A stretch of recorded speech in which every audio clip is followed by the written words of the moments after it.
Assalamu alaikum достор. Мен азыр Кировка суу сактагычында турам. Казак туугандар таарынып, Кыргызстан бизге суу бербей жатат. Талас областынан Таразга депчи. Ошол жерде кичине видео тартып коеюн. Достор, мына Кировка суу сактагычынын ортосунан өйдөсү да ар жагы. Мен 4-5 жыл мурун ушул жерден чоң балык тарткам. Ошол балык ушундайдан сүзүп келип, бул жерде чокусунда кичине эле островчиктер болчу. Ошо островдун чети менен балык сүзүп кеткен ара. Эми карагыла, суу жок, кургап калган. Бул жер чоң бир тоо болуп калган. Карагыла, суу жок туугандар. Бул ортодо эле кичине суу калган да. Мына мен бул жактан тарткан видеогочу. Бул жактан баштап суу болчу. Карагыла, канчалыкка суу түшүп кеткен, суу жок. Казак туугандарга кайрылмакмын.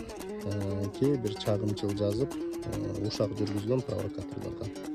Мына суу жок. Эми туугандар карагылачы, Кыргызстан кандай пейили кең элбиз.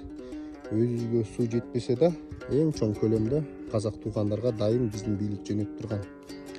Мен бул жерде бийликти да күнөөлөдөйм, казак элин дагы. Бул жерде болгону суу жок. Биздин эл дайым казак туугандарга суу бөлүшүп, өзгө жетпесе да берип турган. Мына азыр бул жерде суу жоктон бул жерде кичине суу калган. Бунун ичинде канча деген балыктар бар. Эгерде буусунда койбоп салса, балыктар зыян тартат.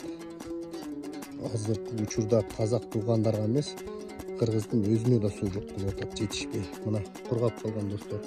Көргөн адам түшүнөт, түшүнбөгөн адам аман болду.